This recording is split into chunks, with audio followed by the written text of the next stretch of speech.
our hearts and prayers are with France and the people in Paris. It's a terrible devastation that they're facing, and our hearts are with them.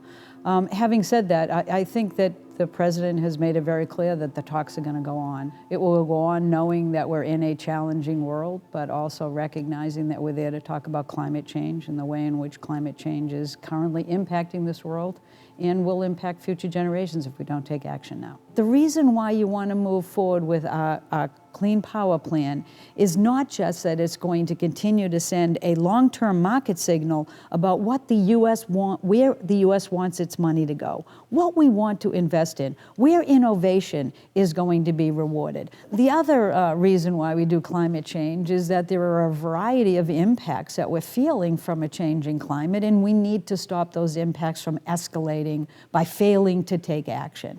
And one of those is instability. We know that it's leading to instability. It's leading to instability internationally and even in the U.S. You know, we see the droughts in California. We see the wildfires in the West. We see the flooding and intense storms that are hitting us. Those are displacing people from their homes.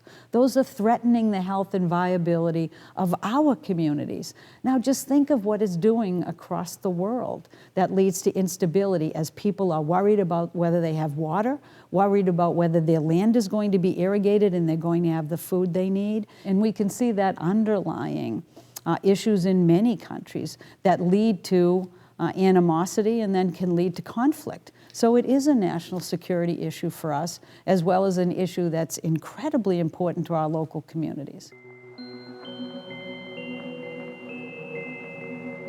I think part of this president's obligation that he's taken on for himself is to make sure that domestically we're taking clear action. And for the U.S., it's really three-pronged. It's to get some aggressive targets from all countries. It's to get a framework to continually revisit that, because we know we won't have the full answer to stick within that 2 degrees out of the gate. So we need a transparent, robust reporting and review process.